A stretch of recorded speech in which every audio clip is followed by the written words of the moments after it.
Olá pessoal, sejam todos muito bem-vindos em mais um estudo aqui do Diário. Hoje nós iremos dar continuidade para podermos finalizar em breve este trabalho. E foram selecionados hoje, se eu não me engano, mais 4 textinhos, que são textinhos curtos, né, que deram continuidade. Eu pulei um dia do diário, da qual ele só citou experiência, né, que não é o nosso propósito. Nosso propósito é focar simplesmente nos apontamentos diretos. E hoje nós iremos começar com o primeiro texto, que se chama O Hábito Destrói o Viver. Então, no dia 10 de dezembro, né, lá no primeiro parágrafo, na página 182, na 1, 2, 3, 4, 5, 6, 7, 8, 9, 10, 11, 12, na 12ª linha, ele vai começar, né? Sem muitas enrolações. Hoje a gente vai direto para o texto e ele começa. Nós nos habituamos com qualquer coisa, tanto com sofrer quanto com a felicidade. Isso aqui, gente, é algo que todos nós que somos sérios, verdadeiros na observação de nós mesmos, podemos compreender isso de imediato, né? Perceber isso de imediato. Talvez compreender não, porque se compreendêssemos, daríamos um fim neste processo. Mas a gente habitua, né, com a zona de conforto. A gente habitua com um relacionamento ruim. A gente habitua com pequenos sofrimentos. A gente só não habitua com a dor extrema, com a verdadeira dor, né? A dor que transforma, né? Que dilacera, que muda. Ninguém se habitua com a dor. É bem interessante. Você pode passar 2, 3 dias com muita dor de estômago, dor de cabeça. A dor, ela não deixa você habituar, né? Ela faz você se mover, né? Você tomar uma ação, você agir. Como? Através da compreensão e do insight, né? Mas tudo que a gente faz quando a gente sente uma dor física, tudo que a gente quer é se livrar daquela dor. De alguma maneira a gente quer se livrar daquela dor. E psicologicamente isso é muito fácil de ser feito. Quando temos uma dor psicológica, um sofrimento, etc., algo que está dilacerando a nossa alma, nós arrumamos uma forma de fugir daquilo, né? De colocar por baixo dos panos e não enfrentamos as dores psicológicas, né? As dores físicas, então, nem pensar, né? Mas as dores físicas não é tão inteligente a gente enfrentar, né? A gente tem que perceber o porquê que a gente está com aquela dor e não tentar pôr um fim naquela dor, mas tentar resolver o cerne da questão, né? Quando a gente está com a dor de estômago, a gente tenta resolver a questão não só da dor do estômago, mas o porquê que aquela dor está surgindo. Qual é o agente principal, né, daquela dor? Porque a dor é a parte superficial da coisa, tem algo muito mais profundo que está causando aquela dor. E se a gente for sério, a gente consegue sim compreender a causa, não o efeito, né? Se compreendermos a causa de uma dor, talvez consigamos cessar o efeito. Mas o que nós fazemos é o quê? Nós cessamos o efeito e a causa em si não é trabalhada. Isso acontece em nível físico e psicológico. Quando se trata de dores psicológicas, nós também tendemos a fazer isso. Nós queremos cessar o efeito daquela dor psicológica, mas nós não temos a coragem de olhar e compreender o que está causando aquela dor psicológica. Nós não sabemos como fazer isso, e se soubéssemos, não teríamos coragem. Porque tudo que o Krishnamurti faz é apontar, né? Olhe para a causa, olhem para o pensamento, olhem para o sofrimento, olhem para as dores. Mas quem faz isso? A pergunta é, quem faz isso? Praticamente ninguém. Então, né, eu fui direto para a dor, mas ele fala que nós habituamos com qualquer coisa, até com o sofrimento, né? E também habituamos com aquilo que nós chamamos de felicidade, que na verdade é aquele prazer, né, que em algum momento também vai gerar dor.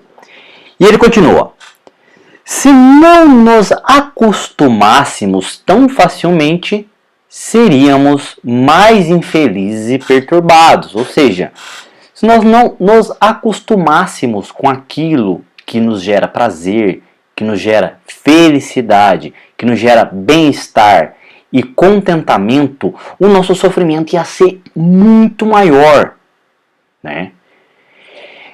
Aí que está a questão. Não é que o sofrimento fica maior, mas a percepção dele vai ficar exacerbada, né? E quem sabe quando, né, essa percepção ela está muito forte em nós, essa percepção do sofrimento, talvez nós consigamos chegar no cerne da questão, na causa de todo o problema e sofrimento.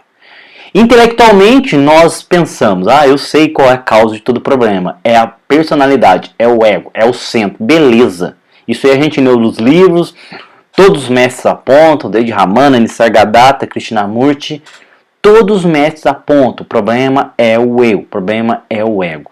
Observando superficialmente a gente consegue compreender.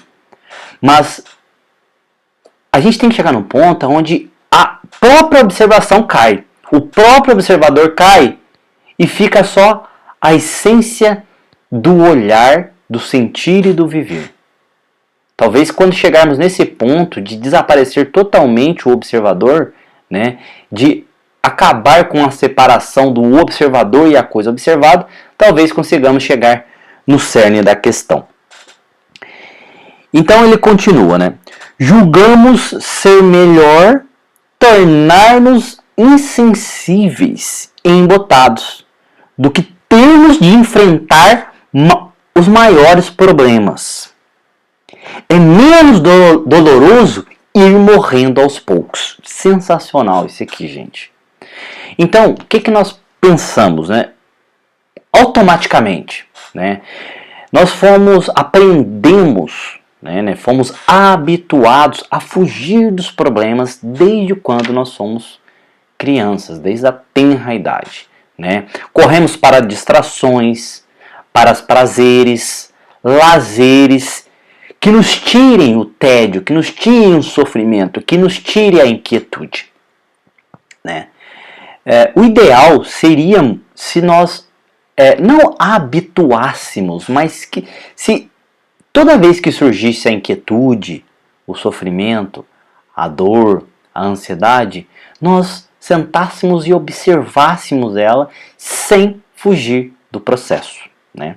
Quando o Krishnamurti fala dos verdadeiros mestres, professores e instrutores, ele fala sobre a pessoa que faz o processo do autoconhecimento, que olha para si mesmo e também não que ensina as pessoas ou estimula as pessoas a olharem para si mesmo, mas que juntos nós possamos percorrer o mesmo caminho, questionando, olhando, compreendendo as situações particulares de cada um, né? Quando eu falo situações particulares, são aquelas situações interiores do nosso emocional, do nosso sentimento, do nosso pensamento, aquilo que nós somos na essência e também observando o externo, né?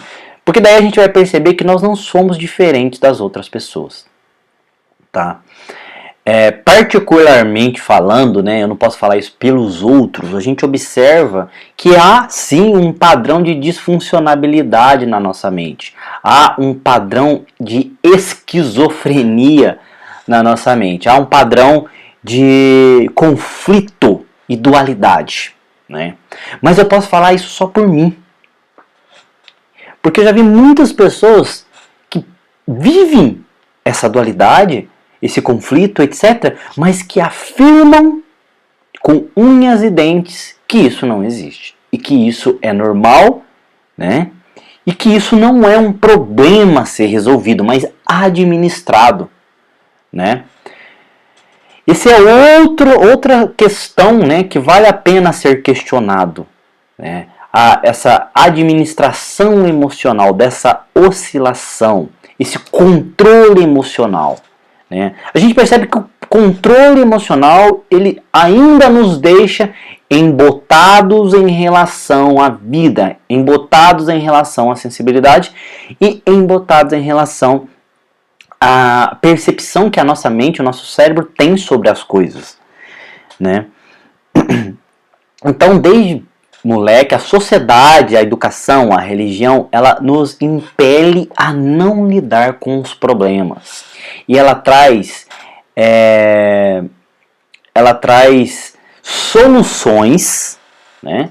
Soluções que na verdade não soluciona nada, mas joga todos os problemas, todos os conflitos, toda a violência que existe dentro de nós para baixo dos panos. E isso é fácil de ser percebido, gente. Isso é muito fácil de ser percebido. Então, por isso que ele fala ali, é menos doloroso ir morrendo aos poucos. É menos doloroso ir morrendo aos poucos. Que é esse processo que a gente vem vivendo, né? Ao invés de colocar um fim imediatamente, que é o que o Krishnamurti sugere, né? Através do verdadeiro autoconhecimento, da seriedade, não da vontade, mas da percepção que é necessário colocar um fim nesse processo disfuncional da nossa psique, né? Se fôssemos sérios nisso e não olhássemos para a sociedade e não olhássemos para as próprias crenças, para as nossas crenças, para a tradição, para a religião e tudo que nos faz seguir um caminho de morte gradual, que é o que está acontecendo. Nós estamos morrendo aos poucos, degradando psicologicamente e fisicamente, né? Através da dor, através do sofrimento, através da luta constante, do conflito, etc. Se nós tivéssemos uma seriedade para colocar um fim nisso aqui e agora, né? Que eu não vou falar que eu acredito que isso é possível, né? Eu parei já com essa fala de falar, eu acredito que isso é possível. Eu não acredito mais em nada. Eu não sei se é possível, tá? Mas eu penso que em algum momento, talvez, possa surgir essa seriedade, né? No meu processo, não vou falar em mim, porque eu vou estar falando da minha personalidade, do meu ego. Pode surgir uma seriedade, pode surgir uma dor tão intensa que possa romper totalmente com essa entidade autocentrada, né? Então, eu não falo mais que é possível, não afirmo, porque eu não sei, certo? E o não saber é o começo da viagem. Eu não falo, eu acredito que possa ser feito. Já falei várias vezes, talvez eu fale aqui por força de expressão, mas também não acredito que possa ser feito, né? Porque quem acredita é quem? É a personalidade. E essa personalidade que acredita que tem que chegar ao fim, né? Então eu continuo minha jornada. Tentar ser leve, observando e vivendo as dores. Vivendo as dores. Vivendo as dores por completo, para quem sabe essa morte aqui que ele fala, ela deixe de ser aos poucos e seja aqui e agora. E eu acredito que se essa morte ocorrer aqui e agora, será tão instantâneo, tão rápido, né, que a gente não vai sentir nada. E nem vai perceber que isso vai estar acontecendo. O eu não vai perceber que isso vai estar acontecendo, porque o eu não pode estar nesse processo. Se o eu está nesse processo, é ego. Se o eu está no processo, é egoístico. É uma coisa egoísta, né? E nós vivemos no plano do egocentrismo. A gente tem que perceber isso. Que todas as nossas ações são egocêntricas, independente se elas são boas ou não. Independente se vai conduzir ao bom da que a sociedade espera ou ao mal que a sociedade espera. Não espera, né? Então, continuando, ó. Podemos tentar explicar o fenômeno invocando razões econômicas ou psicológicas, porque a maioria de nós fazemos, né? Nós vemos muita nitidez, com muita clareza, os erros da sociedade externa, os erros do outro, os erros das outras pessoas. E raramente percebemos os conflitos que acontecem dentro da nossa cabeça. E ele continua, mas o fato permanece. Tanto os ricos quanto os pobres preferem ir levando trabalhando no escritório ou na fábrica durante mais de 30 anos e aceitar o tédio e a futilidade de uma vida inútil. Tá? É muito interessante, gente, mas isso aqui é algo que quem não mergulha no Krishnamurti nunca vai compreender isso que ele quer dizer. Tá? Todos os movimentos sociais são medíocres, inúteis, quando se trata do verdadeiro viver. Né? E se eu agora abrir a boca para falar isso para alguém, eu vou ser apedrejado, igual eu já fui várias vezes. Isso é um dos motivos da qual eu parei de gravar vídeos diretamente para o canal falando sobre esse tipo de assunto, que é um assunto muito profundo. Né? O Krishnamurti, apesar dele ser bem direto, ele parece que ele tenta trazer uma linguagem de compreensão universal que não seja tão agressiva para as pessoas, mas a verdade é essa. A vida na sociedade ela é medíocre, ela é inútil. O Krishnamurti fala dessa forma, mas parece que ele traz uma certa suavidade para não sofrer um certo impacto no coração das pessoas, né? E traumatizar as pessoas. Mas de qualquer forma não funciona, porque é isso que o material dele faz. Nos deixa traumatizados em relação à busca espiritual, em relação às técnicas, às filosofias e etc. Né? Krishnamurti quebra tudo e ele nos deixa desesperados sem nada. Quando eu estou sentindo uma dor aqui, igual acontece comigo durante alguns dias até, né? Não durante uma semana, mas quando eu sinto uma dor psicológica muito grande, eu fico perdido, sem nada. Não tem no que me ancorar. Eu posso fugir disso de várias formas. Através do entretenimento, através de práticas, através de técnicas. Posso atenuar essa dor, que é a morte gradual. Mas eu não posso fugir dela. Ela vai estar sempre, né, a um passo do prazer. Ela vai estar sempre a um passo do entretenimento. Um passo do contentamento. Um passo do êxtase das coisas que o mundo pode proporcionar. Então a dor sempre vai estar lá. Então por que já não olhar diretamente para ela? Eu não estou falando da pessoalidade, do ego, do Paulo, olhar, escolher. Eu escolho olhar, não. Eu não escolho nada. Se eu escolho ainda é ego, certo? Que isso fique muito bem claro, né, nesse processo. Eu posso escolher estar nesse estudo. É meu ego, é a minha personalidade que está levando esse estudo. Tá tudo bem, não tem problema algum. Eu posso escolher um trabalho, tá tudo bem, é meu ego, é meu meio de subsistência, né? Mas eu não posso escolher compreender a realidade, compreender a vida. Eu só posso olhar e observar e ver até onde isso pode me levar. Né? Ficou quase uma música agora, quase um poema, né? Então vamos continuar. Então o fato permanece, né? E ele fala, tanto os ricos, os pobres preferem levantar, trabalhar no escritório, na fábrica, durante 30 anos, aceitar o tédio, a futilidade, a vida inútil. Temos de viver, dizem, temos responsabilidade. Essa é a nossa desculpa que nós damos para nós mesmos. Mas é muito difícil, gente. Vamos dar um exemplo, olhar para cada um agora de nós. Cada um olhando para si mesmo. E se de repente, né, através da compreensão direta, tá, que essa sociedade, ela é tudo isso que a gente já discutiu agora, anteriormente. Ela é medíocre, é conflituosa, é dualística, etc. E ela é anti-vida, anti-realidade. Se eu compreendo, através do insight, da percepção, cai por terra tudo. A sociedade, a família, a religião, a personalidade. Cai tudo por terra. Aí, a partir disso, eu começo a fluir com a vida. Eu começo a perceber e sentir a vida na sua totalidade. Neste estado, eu não me importo mais com o que os outros pensam. Eu não me importo mais se a sociedade vai tentar me conduzir, me impelir a algo. Eu não me importo mais, né, de agir de determinada maneira, da qual as pessoas irão se decepcionar comigo, porque houve uma percepção direta, tá? Agora, o eu, o Paulo, e vocês, cada um que está assistindo esse vídeo, a sua personalidade, se decide fazer esse processo. No primeiro embate, na primeira barreira que você encontrar, você vai pular fora. Na primeira dor, você pula fora.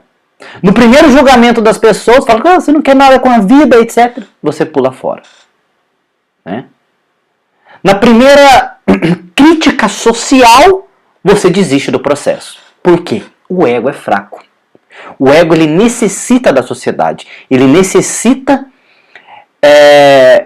desse movimento conflituoso para ele se retroalimentar. Então não adianta nós querermos fazer o processo do autoconhecimento. O autoconhecimento tem que acontecer. Não há nada que nós possamos fazer. Tudo que nós podemos fazer é simplesmente olhar, perceber, sentir e enfrentar aquilo que nos vem na nossa direção. Né? Então, agora a gente começa a perceber a dificuldade que nós temos. Né? Não adianta lutar com a vida, lutar com a sociedade, lutar com os conflitos, lutar contra nós mesmos. Não. É talvez ter a percepção direta. Porque se tivermos a percepção direta, o que acontece ao nosso entorno não importa. A vida está ali e agora, em consonância com a vida e com a realidade, nós deixaremos de ser afetados pela essa corrente do inconsciente coletivo, essa corrente dessa psicose coletiva da qual nós somos parte. Né? Como se tivesse uma corrente aqui e nós escapássemos dessa psicose coletiva. Agora a gente percebe a psicose coletiva, o inconsciente coletivo conflituoso e não mais nos deixamos afetar. Não eu ou vocês, né? Porque não existe mais agora o eu que escolhe. Apesar de ainda sermos indivíduos, pessoas que agora fazemos parte agora do universo, do mundo, não da sociedade doentia, não da corrente de pensamentos da qual nós estamos presos. E ele continua. E, portanto, é mais seguro aceitar as coisas como são. Ou seja, aceitar o nosso conflito, os nossos problemas, as confusões sociais, as divergências sociais, aceitar as injustiças sociais. A gente olha para uma injustiça e pá, tá tudo bem. Não tem nada a ver comigo, então foda-se. Eu não vou olhar para isso. Então é isso que a gente faz. A gente evita olhar para os problemas do mundo e para os nossos problemas. Quando eu falo olhar para os problemas do mundo, é olhar para o fato, igual ele está falando aqui. Não é tentar resolver psicologicamente a situação, porque não vai resolver, gente. Todas as situações não são resolvidas psicologicamente. E parece que a gente está numa corrente que a gente quer resolver aquela situação psicologicamente. Tem coisa que sim, coisas do mundo, coisas assim de ação, coisa natural, são resolvidas psicologicamente. Mas as coisas da psique, os problemas psicológicos, que são os problemas do mundo, né? Mas primeiro nós teríamos que resolver dentro de nós mesmos, através dessa observação, até que o observador desapareça. Não adianta, né? Nós fazemos isso por vontade própria. E ele continua. Nós nos acostumamos com o amor, com o medo e com a morte. Tá? Creio que, obviamente, quando ele fala que nós nos acostumamos com o amor, é esse amor superficial, né, que é apregoado pelos movimentos sociais, etc. Né? O medo, a gente se habitua com o medo, né, através da luta contra o medo, lute contra o medo. O medo a gente lida com ele de duas formas. Ou a gente enfrenta ele através da coragem, que também é uma forma de medo, né? Ou simplesmente a gente foge e se esconde dele. A gente entra naquele processo de luta ou fuga. Ou a gente reage ou a gente foge. Né? Que isso, no mundo real, quando eu falo mundo real, no mundo material, isso é sábio. Né? Quando há um perigo, nós fugimos. Se alguém me aponta uma arma, se um animal me ataca, eu reajo, eu fujo. Ou eu luto. Isso é inteligência, isso é sobrevivência, isso é instintivo, isso é fisiológico, certo? Mas os medos psicológicos, o medo do amanhã, o medo que algo acabe, o medo que eu não tenha prazer, o medo da dor, o medo da morte, são medos imaginários. Mas para a mente parece que é muito real. Porque nós fomos habituados, condicionados a acreditar que sim, esses são problemas que nós temos que resolver agora. Estão problemas que nós temos que fugir dele, porque nós não entendemos esses problemas, então a gente tem que fugir. Mas na verdade a gente teria que resolver isso agora. Mas a gente não resolve, porque a gente não olha. Quem não olha não vê. Não é assim? Quem não está aberto para coisa, para relação, etc., não sente. Se eu não estou aberto para algo, eu não vou conseguir enxergar aquilo com profundidade, aquilo na sua totalidade. Né? E a gente não está aberto para nada, gente. Dificilmente a gente escuta o outro. Se não for do meu interesse, eu não escuto aquela pessoa. Não, se não vir de encontro com as minhas crenças, eu não vou ouvir aquela pessoa. Eu não vou olhar para aquela pessoa. Eu não vou sentir o outro em si. Então ele continua. O hábito se transforma em bondade, em virtude e até mesmo nas fugas e nos deuses, né? Então, o hábito ele pode se transformar em qualquer coisa, né? Que tenha respeitabilidade social ou não. Isso aí é básico, é intelectual, dá para ser percebido. Mas na totalidade, através da percepção, que tem que acontecer. Tem que acontecer de uma forma em que eu nunca mais olhe para essa coisa. Em que eu nunca mais me ancore nesse tipo de coisa. Seja nas fugas, em deuses ou até na boa conduta social. De ser respeitável, né, socialmente falando. De fazer aquilo que a sociedade espera de mim. Mas igual eu falei, é muito difícil, né? É muito difícil. E quando eu tento tomar um caminho diferente, eu, Paulo, ego, tento tomar um caminho diferente da sociedade, eu sou julgado, eu sou maltratado, eu sou excluído. Por quê? Porque o ego não pode fazer o processo, porque ele depende disso. Ele depende da estrutura social. Então ele não vai querer fugir da estrutura social. Ele não vai querer pôr um fim na estrutura social. Mas segundo Krishnamurti, a percepção põe um fim na estrutura social. A percepção acaba com a estrutura social aqui e agora. A observação, eu falo enfrentamento, mas na verdade é a vivência completa da dor, do começo ao fim. A vivência completa do pensamento. A vivência completa de uma experiência de vida. Mas a gente não vive completamente. Ontem mesmo ficou claro para mim através da observação. Depois que eu vivenciei uma coisa até agradável e prazerosa, entre aspas, foi só um movimento social básico, né? Uma conversa entre amigos, etc. Né? O que a gente percebe? Logo em seguida, quando acaba aquela relação, a mente ainda está lá. Ela está nela. Ela está processando aquilo. Ela está armazenando o que é interessante e criticando e julgando aquilo que não serviu para ela.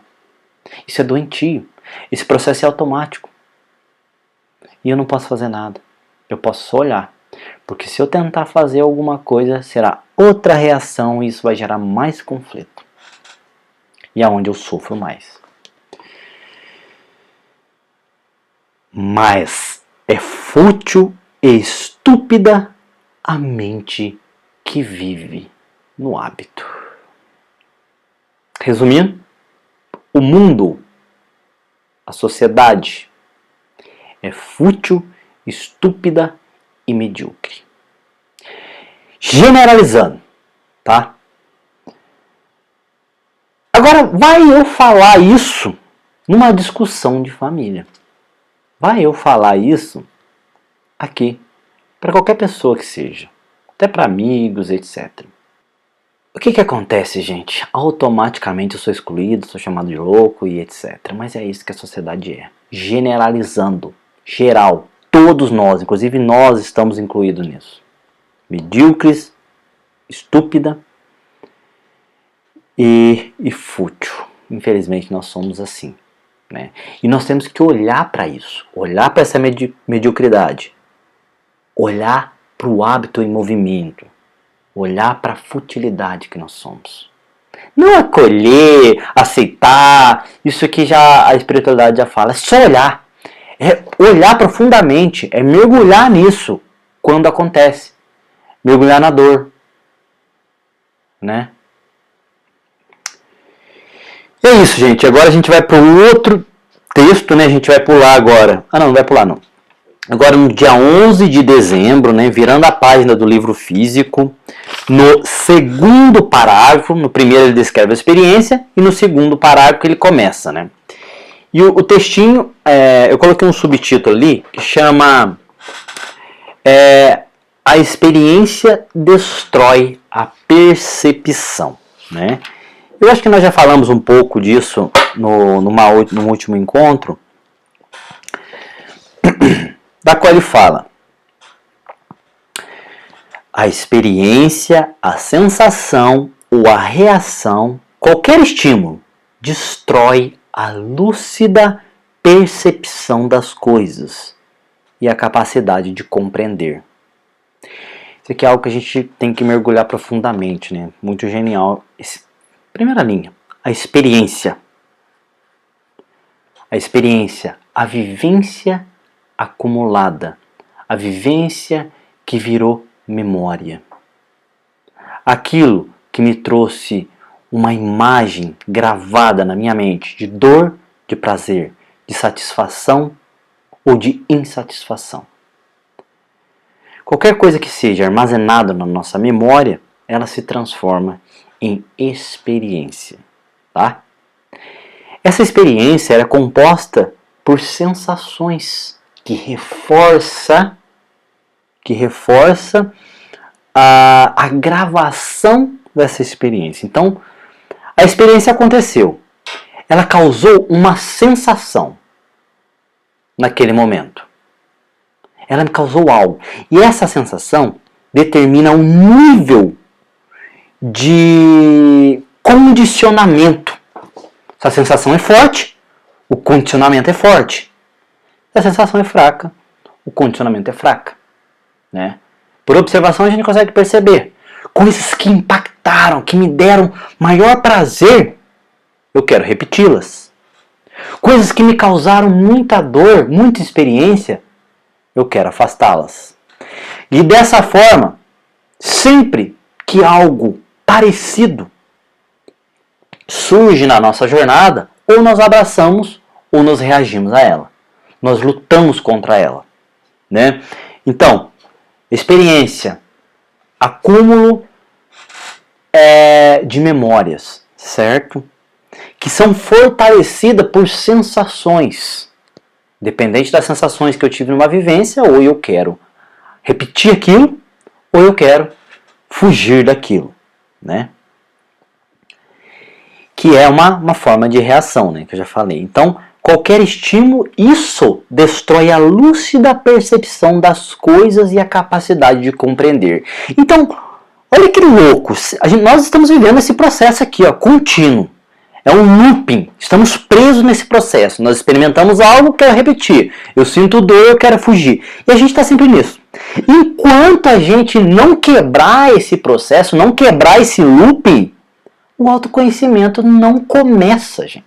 Nem começa. Por isso que às vezes eu falo que eu nem sei se nós começamos o processo de autoconhecimento. Mas é isso que a gente está tentando compreender aqui. Né? Então, a percepção das coisas, que é você observar momento a momento, que é vivenciar todas as estruturas, tudo que acontece na nossa vida, tem que ser feito no agora.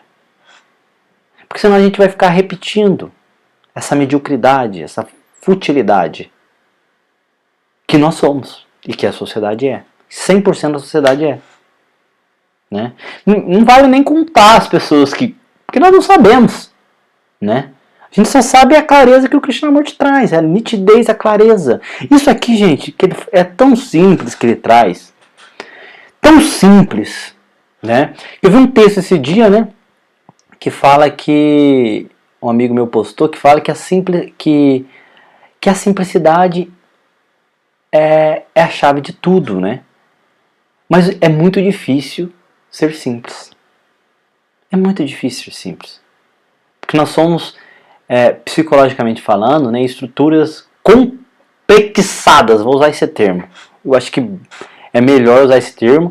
Falar que nós temos uma mente complexa. Porque daí pode generalizar. Porque nós somos seres complexos em si. Mas psicologicamente nós somos complexados. Se nós agíssemos com simplicidade, né, sem querer suprir as necessidades psicológicas, talvez nós encontraríamos uma saída, né? Então, a experiência, a sensação e reação destrói a percepção. Por que destrói a percepção? Porque a percepção ela acontece quando não existe mais observador, coisa observada. Quando não existe a personalidade autocentrada, certo? E essa capacidade de compreender é a percepção no seu máximo da capacidade, né? A capacidade de compreender é a percepção no auge da sensibilidade, é a percepção aguçada da coisa. Aí sim, se eu tenho uma percepção aguçada, uma sensibilidade, uma nitidez no olhar, no ouvir, no sentir, no viver, eu consigo compreender. E essa compreensão é vida, é amor, é paz, é meditação. Continuando, ó.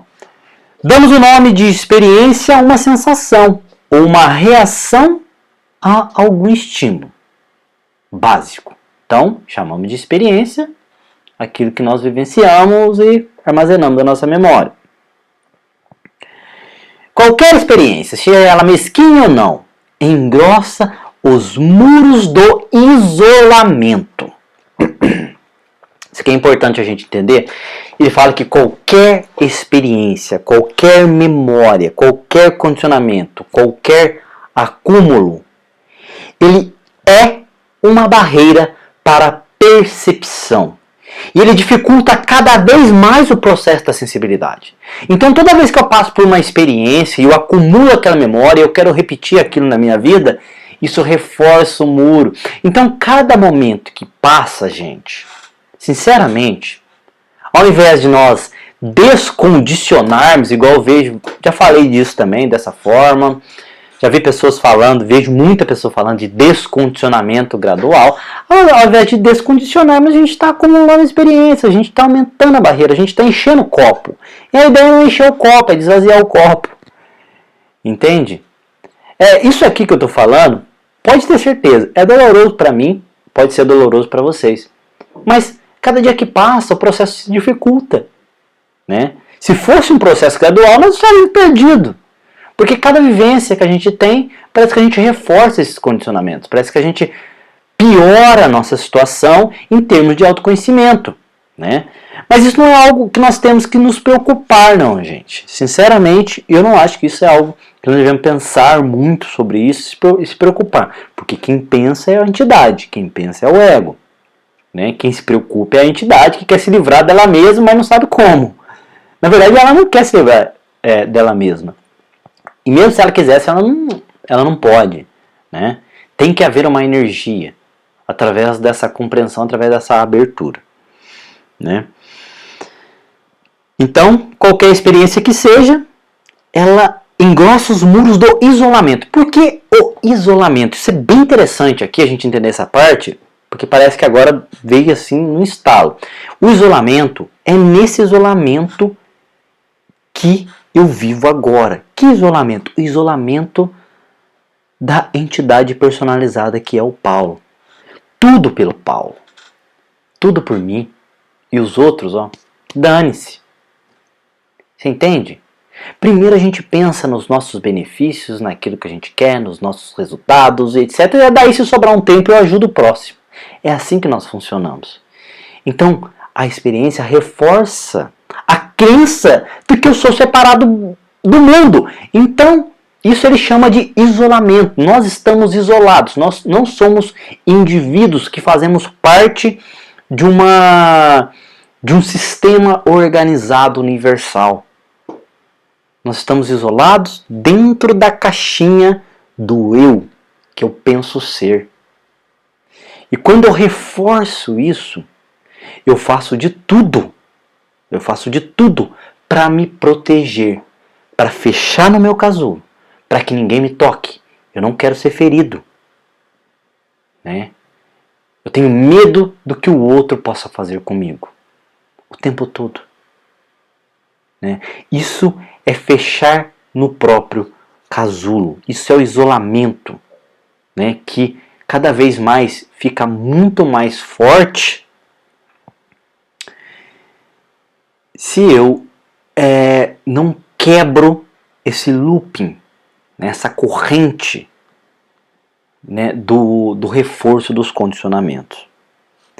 E ele continua: ainda que útil, até mesmo indispensável no nível prático da vida, o processo de acumular conhecimento é tão mecânico quanto outro qualquer, de fins acumulativos, e jamais transcende os limites do tempo. Então, obviamente, esse processo de acumulação para a vida prática é necessário, né? Eu preciso aprender a dirigir e nunca mais esquecer, porque cada vez que eu for entrar no carro, eu vou ter que aprender de novo. Eu preciso aprender algumas coisas para me fazer no dia a dia, normalmente. O problema é o hábito. O problema é deixar que esse processo se transforme em hábito.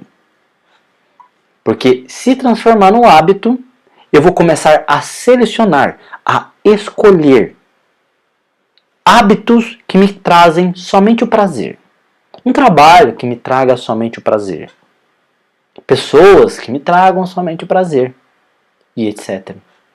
Só que, novamente, a gente volta lá. Prazer sempre está atrelado à dor, ao tédio, ao sofrimento.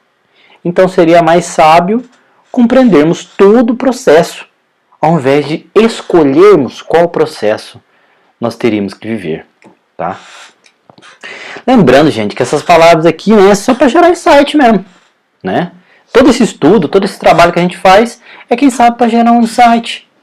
E quem sabe para nos fazer a começar um processo verdadeiro de autoconhecimento. Então, é útil, é indispensável o processo de acumulação, né? E também nós não podemos escolher, é interessante isso, porque a gente não pode escolher o que é útil e o que não é, né? A gente percebe que a maioria das acumulações e etc., dos condicionamentos, são totalmente inúteis, né? Na vida prática, a gente precisa de muita pouca coisa para nos suprir e suprir a nossa própria vida. Mas a gente vai além dessas coisas, né? E aí a gente se perde. Acho que é isso. A gente se perde quando a gente vai além das nossas necessidades práticas. Não. É insaciável o desejo de experiência e sensação. Vicia. Vicia. Por isso que é tão difícil até mudar de um hábito para o outro, de um condicionamento para o outro. Porque vicia. Aquilo que gerou muito prazer, que gerou êxtase, que gerou fortes sensações, é viciante. A gente tende a querer repetir aquilo.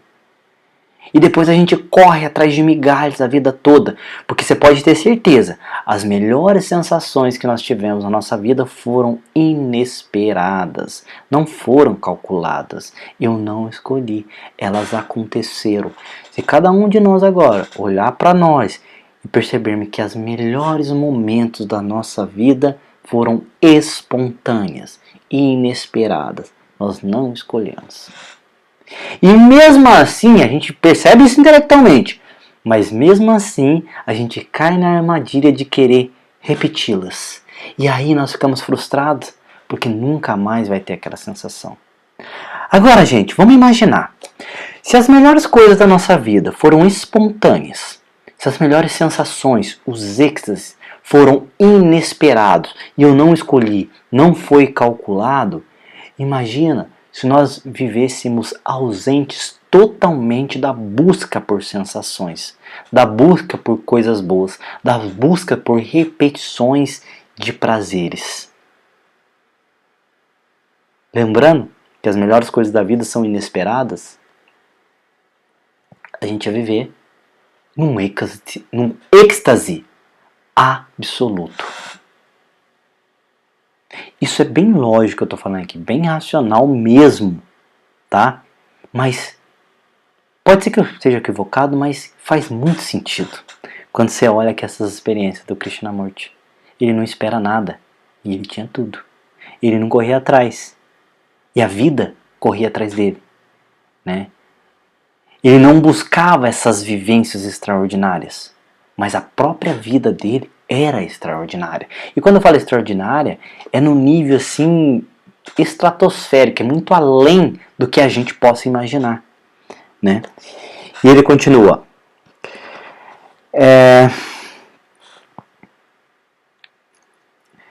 A sensação de poder que emana da experiência e a fortalece torna cruéis os ambiciosos, cuja eficiência os também torna brutais.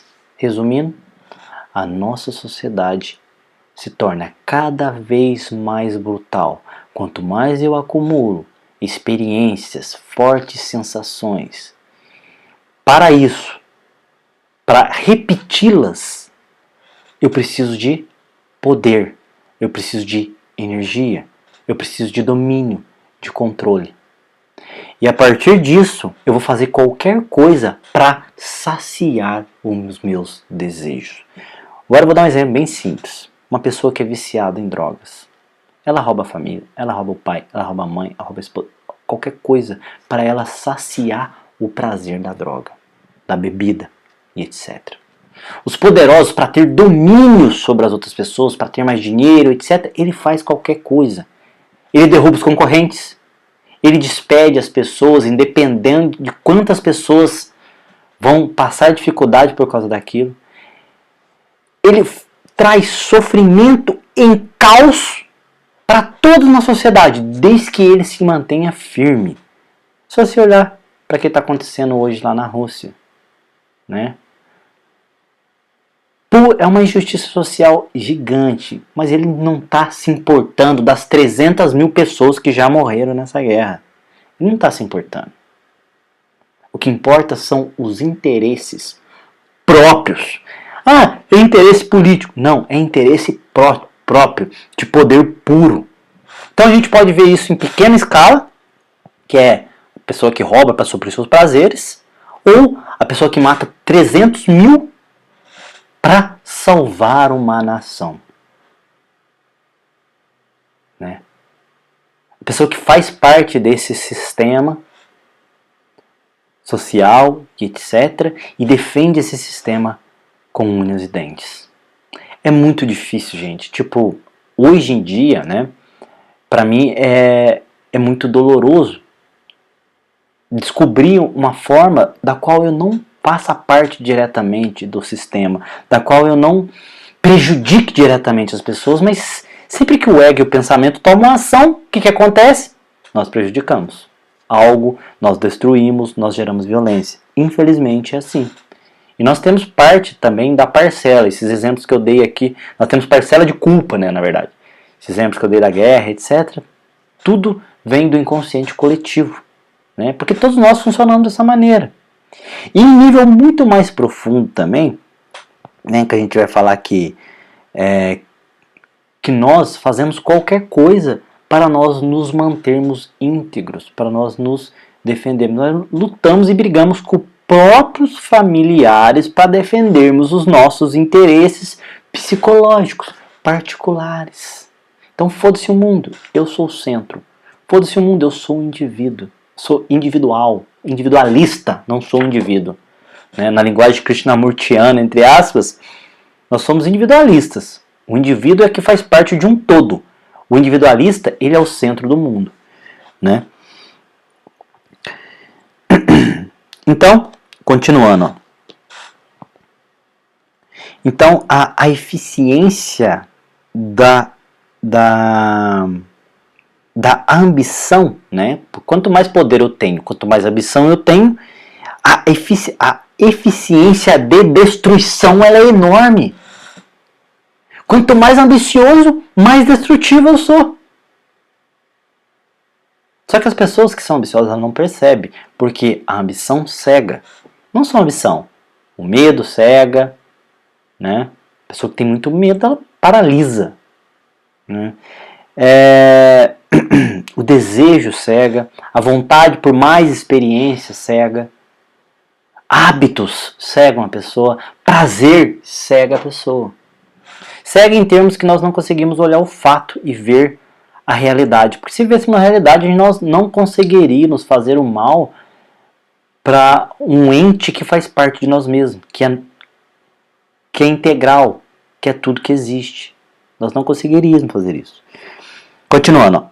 Mas não é da experiência que advém a humildade. Então, humildade não é experiência, não é fazer o bem para o outro. Isso não tem nada a ver com humildade, segundo Krishnamurti. E para mim sempre fez muito sentido. Porque a pessoa não pode ser humilde em um momento e arrogante, ambiciosa no outro, gente. Não pode. Não existe. Isso é dualidade. Ah, essa pessoa é humilde.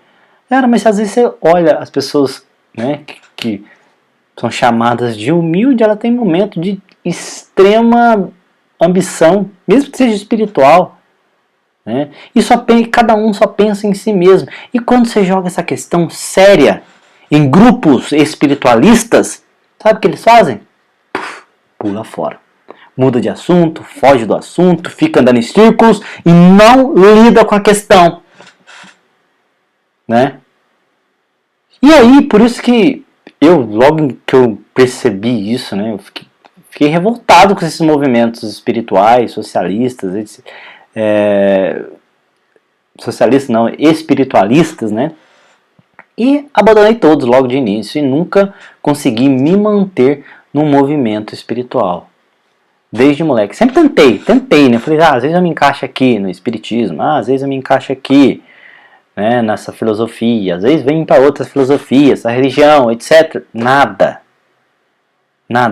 A crença ela é destrutiva, isso que eu percebo. Por isso que o Krishnamurti, eu não estou concordando com ele aqui, porque concordar com o que o Krishnamurti fala é criar outra nova crença, é olhar o fato. Ele fala de fatos, e fato é cortante. Só basta abrir o olho e enxergar. Você não precisa de muito esforço para ver o fato, né? Precisa de simplicidade.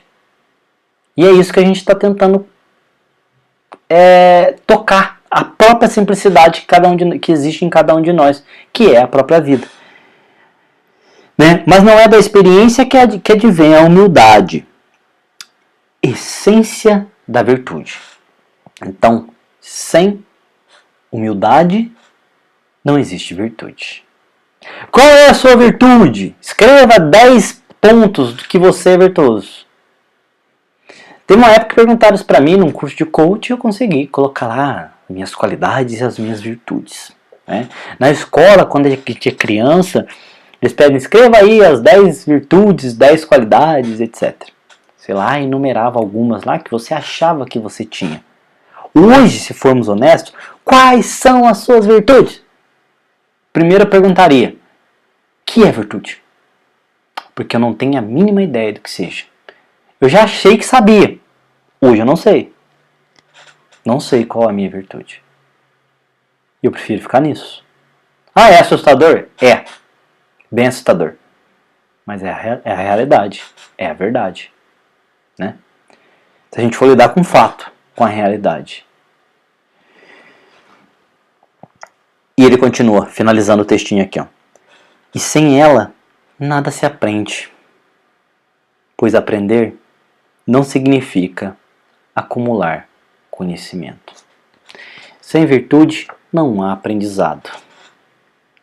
Portanto, a gente fica preso nesse looping do conhecimento e não compreendemos verdadeiramente o que é a realidade. Vamos, gente, próximo textinho agora sim, a gente vai pular dia 13 de dezembro, tá? Daí a gente vai lá para o dia 15 de dezembro, virando a página, vai ter o primeiro parágrafo, né? E é só um parágrafo mesmo, né? E lá no finalzinho, na quinta linha de baixo para cima, né? Na página 186 do dia 15 de dezembro. Ele primeiro dá a experiência dele, daquilo que ele vivenciou, né? Da energia e etc. Aquilo que a gente está acostumado a repetir no diário, né? Tenho certeza que todos vocês já tiveram um contato profundo com o diário, então já perceberam isso. Então no finalzinho ele fala, ó, nem coloquei título aqui, é preciso que tudo desapareça e que nada reste. Não para desfrutar daquele sentimento, mas para que o cérebro, livre e desimpedido, e portanto imóvel e sensível, possa observar e ver. Aqui tem um perigo aqui que eu queria ressaltar. Então é preciso que tudo desapareça e que nada reste. Não para desfrutar aquele sentimento. É nesse ponto aqui que eu queria fazer um comentário. Por quê, gente? Porque nós temos que compreender em nós mesmos esse desejo de vivenciar a iluminação, de vivenciar a ausência do eu, de vivenciar a realidade, de unificar com Deus, né? Se eu quiser romantizar mais um pouquinho. Nós temos que compreender esse ponto, que também é uma coisa que nos limita e nos bloqueia de entrar na realidade. Temos que olhar para isso, ficar com isso, com esse desejo de libertação da dor, do sofrimento, da fuga e etc. Né? Fazer o processo por fazer. A gente tem que chegar nesse ponto de fazer o processo da vida por fazer. Não por um objetivo, por um resultado. Mas e a coragem para fazer isso, gente? E a coragem de ser maltratado, de ser pisoteado, de ser excluído da sociedade? Não dá. Por isso que eu falo, o ego não faz o processo. A observação, talvez através da observação, possa surgir uma energia que põe um fim nesse processo. Aí sim, pode vir sociedade, pode vir contradição, pode vir o mundo inteiro contra mim. Né? Que eu vou fazer o quê? A mesma coisa que Jesus fez.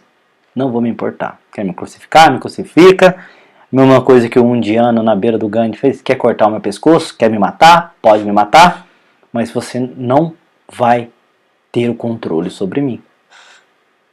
Ninguém mais vai ter controle sobre você, ou sobre mim, ou sobre qualquer outro, se houver a percepção, segundo o Krishnamurti traz. Né? E ele continua. Então, só finalizando aqui, ó, tudo isso, o processo do autoconhecimento, é para que haja um equilíbrio psicológico, emocional, é para que o cérebro se harmonize, entre em homeostase, entre equilíbrio, para que ele fique saudável, né? Porque nós não somos saudáveis psicologicamente falando, né? Para que nós possamos observar e ver o fato, e viver com isso. Ou melhor, e viver nisso, né? E ele continua. Como a súbita torrente que inunda a terra árida e seca, o êxtase e a luminosa claridade daquela bênção vieram para ficar.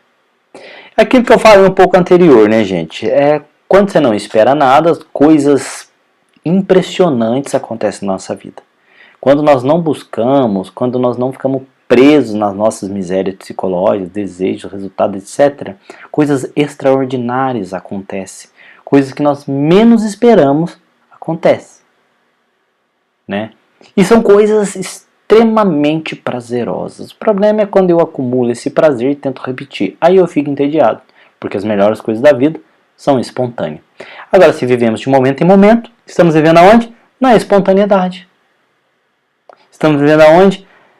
Na surpresa, no desconhecido. Porque é isso que a vida vai me proporcionar. O desconhecido continuamente. Porque eu sou novo a cada segundo. Eu estou morrendo a todo momento. Né? Isso é muito bonito, né, gente? Da gente falar aqui, da gente trazer, etc. Mas não resolve o problema. né? Às vezes a gente fica emocionado, né, com essas palavras ou com o que o Krishnamurti traz. Não resolve o problema. É só emoção.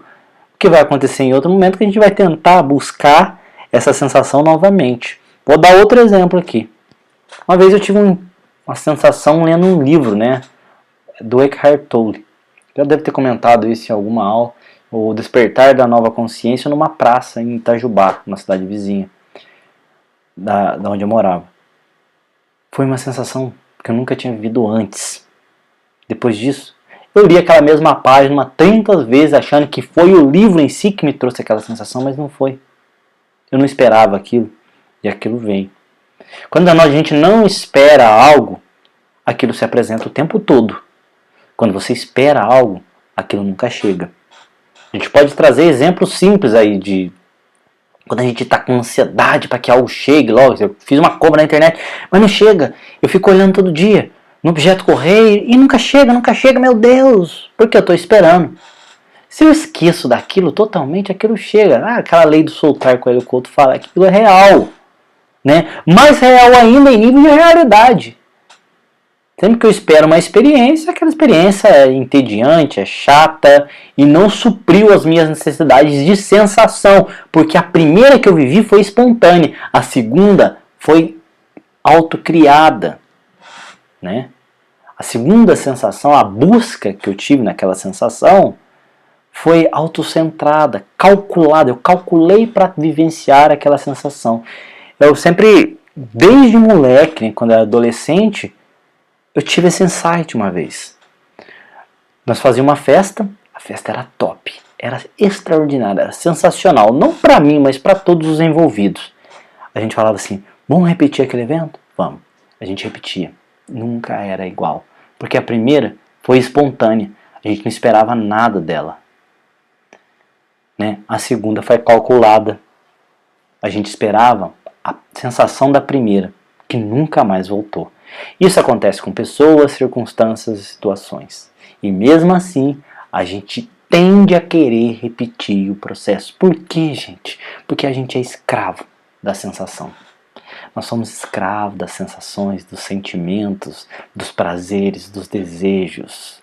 Somos dominados pelo mundo. Por isso que a gente não consegue. E como que a gente faz? Tenta compreender o processo. Olha para isso tudo que a gente falou aqui agora. Nós todos temos que olhar para isso tudo. Hoje eu percebi que quando eu falo essas coisas aqui, hoje não, né? Em outros estudos também, eu percebo que eu estou falando para mim mesmo. Essa aula aqui, que eu estou falando aqui, é para mim mesmo. Talvez é eu que precise ouvir isso da personalidade de Paulo. E quem sabe gera um insight para mim mesmo também, que não... sabe, que possa me libertar dessa personalidade, né? Então esse basicamente é o processo. E ali a gente percebe que ele está vivendo ali, nessa espontaneidade contínua, né? Continuando agora no dia 17 de dezembro, acho que é o último textinho aqui que eu preparei, é isso mesmo. Agora tá chegando ao fim mesmo, gente, ó, as últimas páginas. Dia 17 de dezembro, na quarta linha, né? Ele vai falar um pouquinho sobre a meditação agora, que estava acontecendo com ele na experiência anterior. E eu acho que isso aqui a gente já discutiu em outros momentos, mas eu vou ler aqui. Dia 17 de dezembro, 186 a página, quinta linha de baixo para cima. A meditação é intemporal, ou seja, não vai acontecer no tempo. Resumindo, gente, se o pensamento está no passado ou no futuro, ou questionando, ou barulhento, esquece que não tem meditação. Meditação só existe quando existe a ausência do eu. Pronto, aí começa a meditação. Quando a mente está totalmente imóvel, aí começa a meditação. E ele continua, o tempo é incapaz de provocar a mutação, isso nós já sabemos, né? Tudo que a gente tenta mudar não vai, já tentamos tudo, não vai. Pois ele só acarreta mudanças ou meras reformas.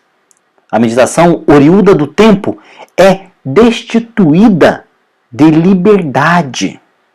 Ou seja, a meditação, essas práticas, né, oriundas do tempo, que dá a melhoria gradual e etc., ela é destituída de liberdade. Então, agora eu sou prisioneiro da prática. É como se fosse uma droga. É só substituir uma droga por outra.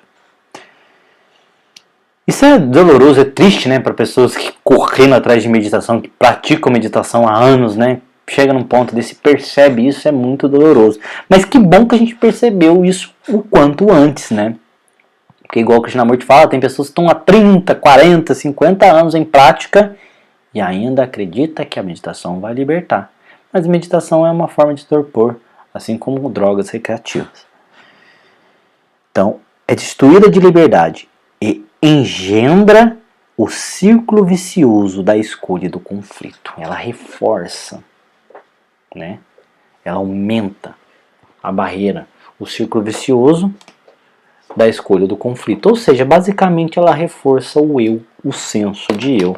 Eu sempre falo, né, gente, aqui nesses estudos aqui, que o senso de eu, né, que o ego espiritualizado, ele é pior do que aquele ego que se assume egocêntrico.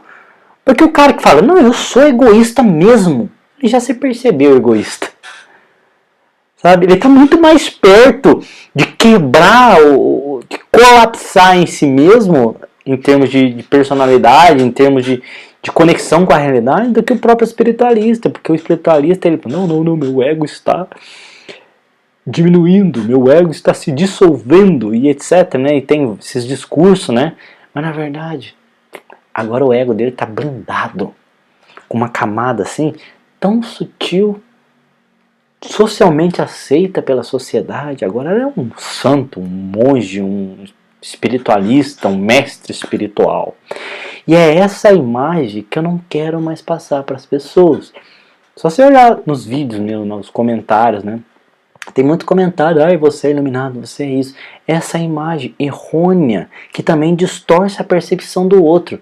Ele vê um vídeo do Paulo, quero ser igual ao Paulo. E aí, a gente acaba vendendo o quê? Mais ilusão para as pessoas, né?